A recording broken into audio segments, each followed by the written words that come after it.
What could drive a 35-year-old American woman to abandon a secure life and plunge into a distant, untamed land where danger shadows every step? For Sarah, the answer was woven into the dreams of her childhood. As a little girl, she'd been spellbound by books about Africa's wild heart, proud lions roaring across sprawling savannas, massive elephants trudging calmly beside rivers, and sleek leopards stalking silently through the night. Those pages weren't just tales to her. They were a siren song from a world she ached to reach. Raised in the grey suburbs of New York, surrounded by concrete streets and the relentless rush of city life, Sarah always felt like an outsider, as if her soul belonged to a far-off place she'd never seen. Now at 35, Sarah resolved to make her dream real. She walked away from her desk job at an insurance company, a monotonous grind of staring at a computer screen, typing data and answering phones, and signed up to volunteer at a wildlife reserve in Tanzania.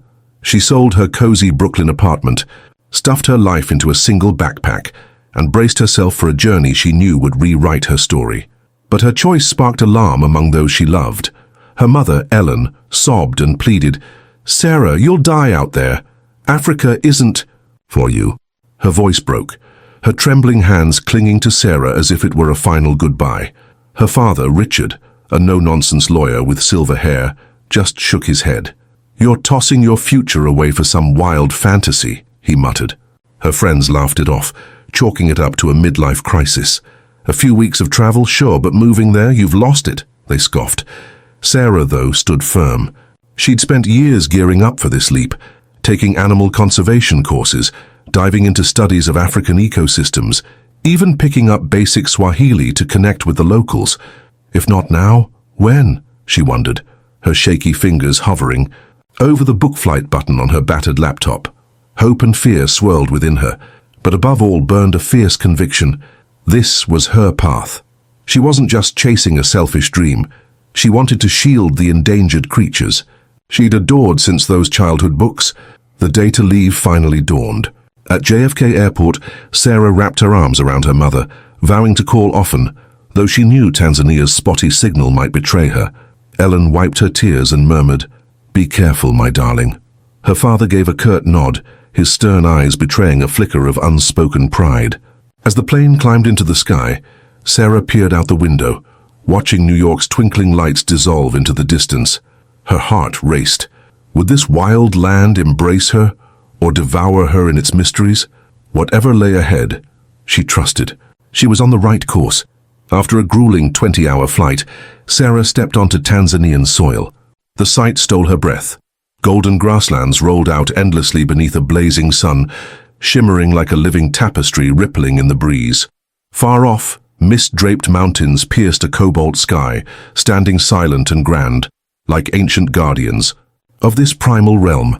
A deep growl rumbled from the horizon, lion or cheetah she couldn't tell, but it set her pulse ablaze. She inhaled deeply, the scent of parched earth and scorched grass filling her lungs, and grinned. "I'm here," she whispered, climbing out of the reserve's jeep, ready to dive into her new life. Life at the reserve swept Sarah into an entirely new rhythm.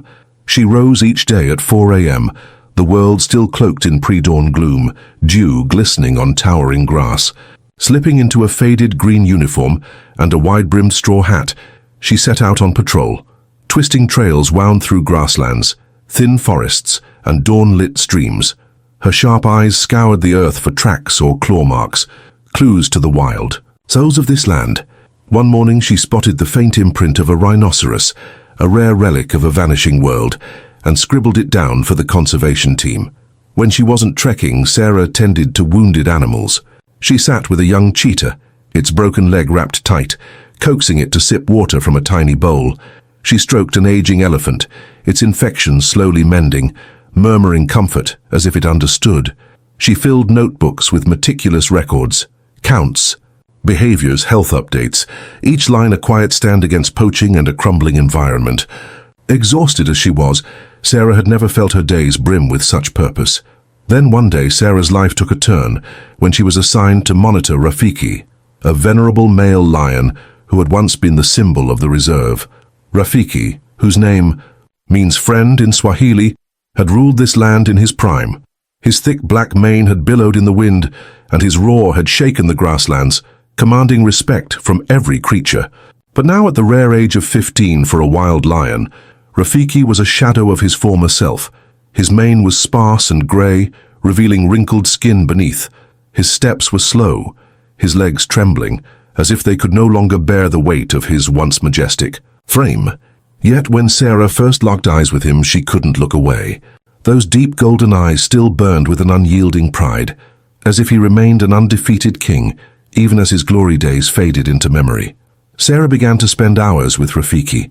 At first, she kept a safe distance, observing him from afar and jotting down notes on his every move, how he rested under the shade of an acacia tree, how he lifted his head to sniff the breeze, or how he occasionally let out a soft growl, as if to remind the world he was still alive. But over time, the distance between them shrank. On some afternoons, as the sunset bathed the grasslands in red and gold, Sarah would sit on a large rock watching him in silence. She felt an odd kinship with him. Sarah, with her crazy dream of leaving city life for the wild, and Rafiki, weakened by age in a world that worshipped strength. Both were seen as outcasts, yet in their shared misfit status, they found each other. One day, as Sarah sat closer than usual, Rafiki suddenly looked up at her. His gaze wasn't fierce but deep and full of meaning, as if he were recounting tales of his glory days. Moonlit hunts, fierce battles to defend his territory, and mornings when he stood atop a hill, surveying his kingdom. Sarah said nothing, but in her heart she knew she wasn't just his guardian, she was his companion on this final journey. From that moment on, their bond grew stronger each day, an invisible thread connecting two lost souls. One afternoon, the Tanzanian sky turned, ominously grey, heavy with foreboding. Sarah was inspecting the tall grass when her phone buzzed urgently. The team leader's voice crackled through. "Sarah, we've got a report. Poachers spotted near the western sector, targeting the elephants. Assemble the team now." Her heart pounded. She shouted into the radio, "Everyone get to the jeep, the elephants need us!" The patrol team sped off in their battered jeep, wheels churning through muddy tracks. But in the chaos, Sarah didn't realize that Rafiki had wandered from his safe zone, drawn by the distant scent of blood from a far-off kill. As the team neared the elephant area, a sudden downpour unleashed its fury. Thick sheets of rain turned the grasslands into a quagmire. Sarah's radio sputtered and died, leaving only static where her teammates' voices had been. She was cut off, armed with nothing but a wooden stick and a few flares tucked in her jacket. Glancing around, she noticed Rafiki was nowhere in sight. A sinking feeling gripped her. "I can't leave him alone," she whispered, then made the choice to break from the team and search for him in the storm. Sarah trudged through the rain for hours, her boots heavy with mud, water streaming down her face. The wind howled through the grass, carrying the distant cackles of hyenas, scavengers always, lurking for weakened prey. Finally, through the torrent, she spotted Rafiki. The old lion stood in a clearing surrounded by 5 hyenas. His fur was drenched, his mane plastered to his neck, and blood seeped from a bite on his shoulder. He let out a feeble roar, trying to fend them off, but age and the storm had sapped his strength. The hyenas cackled, closing in, their fangs gleaming in the lightning. Without a second thought, Sarah burst from the bushes, shouting, "Get away!" She swung her stick, slamming it into the ground to intimidate them. The hyenas flinched, but didn't retreat. One lunged at her, sinking its teeth into her left arm. She screamed in pain as blood mixed with rainwater, but she refused to back down. She pulled out a flare and fired it into the sky. A burst of red light tore through the rain, the explosion startling the hyenas. "Not today," she yelled, rushing to Rafiki and shielding him with her body. After a tense standoff, the hyenas slunk away into the darkness. Sarah collapsed beside Rafiki, both of them spent. She cradled his head and whispered, "You're safe now, my friend." Rafiki's breathing was labored, but his golden eyes met hers in silent gratitude. The patrol team finally found them, their headlights cutting through the rain. They rushed Sarah and Rafiki to the reserve's medical center. Her arm was bandaged, and Rafiki was given injections and wound care. In the small tent, as the rain softened, Rafiki gently nudged Sarah's hand with his nose, a rare gesture from the proud old lion. Tears welled in her eyes, not from pain, but from the knowledge that she had saved her friend. After that event, Sarah became a small legend at the reserve. She continued her work with a spirit stronger than ever, saving many more animals, from antelopes caught in traps to birds injured by hunting nets. Rafiki, though much weaker, stayed by her side for a few more months. But one morning, as the sun rose, Sarah found him lying peacefully under his favorite acacia tree. Rafiki had passed away in his sleep, his eyes closed in serenity. She knelt beside him, sobbing, yet knowing deep down that she had given him meaningful, final days, and he had helped her find her life's purpose. The story of Sarah and Rafiki spread beyond the reserve. A colleague filmed her journey and posted it online. The video quickly went viral, reaching all the way to the United States. Her mother, Ellen, watched it and wrote a heartfelt letter. "I used to fear you were making a mistake, but now I'm proud of you, Sarah. You're my hero."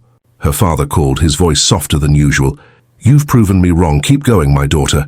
Her friends, who once mocked her, now sent messages of apology and concern.